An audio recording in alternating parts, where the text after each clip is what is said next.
The field is now set for the greatest spectacle in racing, the 89th Indianapolis 500. I'm Connie LeGrand. And I'm John Roberts. Now the 33 drivers are off to New York for a whirlwind media tour. They won't be on track again until Carb Day on Friday. That's right. As for today, Bump Day actually lived up to its name Sunday. When we left you Saturday, one spot remained in the 33-car field. We knew rookie Arie Luyendyk Jr. was primed and ready to qualify for his first 500. The son of the two-time winner could only muster a four-lap average of about 215 miles per hour when he went out this afternoon. But leave it to A.J. Foyt. He calls the IRL veteran Philippe Giafoni, who was stopping or shopping by baby furniture earlier Sunday. After spending time getting acquainted with his new ride, Foyt sent his driver out 20 minutes before the qualifying deadline. He was 2 miles per hour faster and locked into 33rd. However, a short time ago, Luyendyk made a last-ditch effort to reclaim his spot. He fell way short. The final spot goes to Giafoni. Well, for the complete Bump Day story, let's get right to Robin Miller live at the Speedway. Robin, what was it like today? Well, John, it was certainly not like the old days, but at least there was a bump. And I asked A.J. Foyt after it was all over, I said, you know, was this a grudge bump where you met, because he was mad at Arie Luyendyk years ago at Texas when he slapped him. And he said, no, I'm not doing that. I said, well, did you do it to help Tony George save face and have a bump so the people will actually get to see something they haven't seen in 3 years? He said, no, I don't do that for anybody but A.J. Foyt. I didn't do that. What you got to remember is it might be a blessing in disguise because Arie Luyendyk Jr. didn't have much track time. It looked like he was struggling. He probably doesn't belong in this race yet. He needs more laps and more experience and more practice. I don't think Foyt necessarily needs to have 3 cars in the race because he doesn't have enough crew probably to run 2. But at least Giafoni's won races in the IRL and is a pretty competent race driver.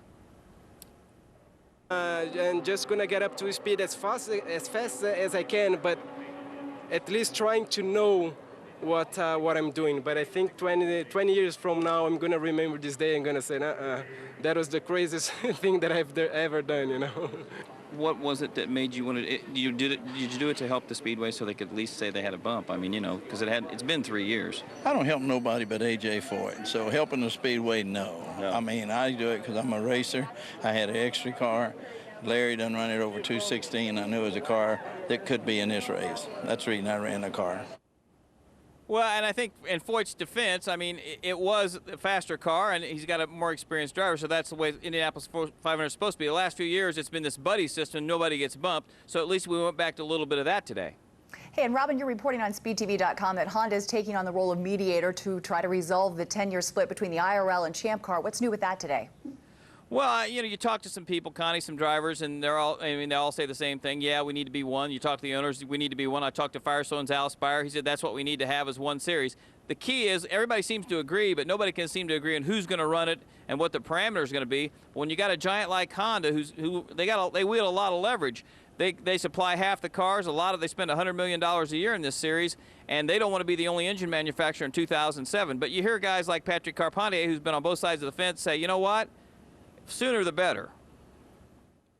I'm hoping so, you know, because we could then cover all 3 hemispheres. No, I think the IRL is stronger in the US and Champ Car is in Canada, and then we could bring these together and have strong races everywhere. The Indy 500 is an extremely strong race, and they exist in a few places, and the other guys have some, and I think it would be a good thing, you know. But it's an important thing, I think, you know, but it's always a question that's very difficult to answer because if you answer one way, then you get half the guys pissed off. If you answer the other way, then you get half the other guys pissed off. And everybody thinks the same thing. Everybody knows the same thing, but it's hard for us to answer because then you get half the crowd pissed off at you. So we'll see what happens, but I think it would be a good thing.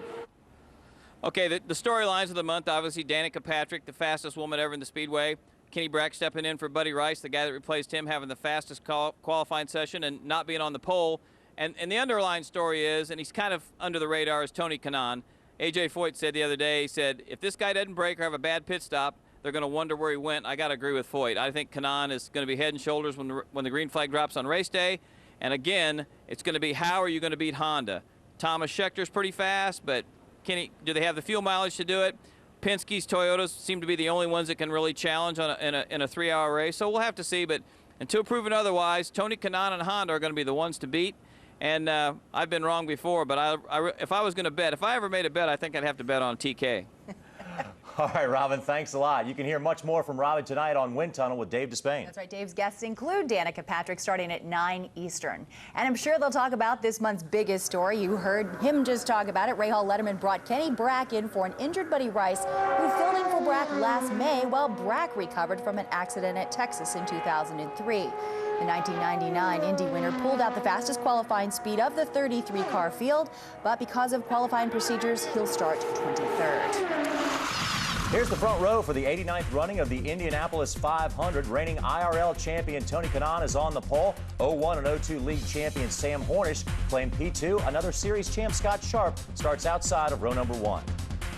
Patrick is top dog on row 2 alongside two-time Indy champ Elio Castroneves and Andretti Green's Dario Franchitti. Mira Matsuura and 1995 Indy 500 Buddy Lazier, the champ there, they line up in the 3rd row. The 10th through 15th positions feature the Panther Racing Chevys of Thomas Anga and Thomas Schechter, along with Team Centric's drivers Bruno Junqueira and Sebastian Bourdais from Champ Cars. Series points leader Dan Weldon starts out row 6. Fellow Brit Darren Manning is inside on the 7th. Rookie Jeff Bucknam is driving a second driver in Reinbold Racing ride. 1999 Indy winner Kenny Brack, who is filling in for the injured Buddy Rice, will start 23rd in the Rahal Letterman car that won the 500 last season. And aside from AJ Foyt IV, the last 2 rows consist of part-timers, including Philippe Giaffoni, who claimed the 33rd and final starting spot today. This Speed News Indy Racing League update is brought to you by Honda, proud sponsor of the Indy Racing League IndyCar Series.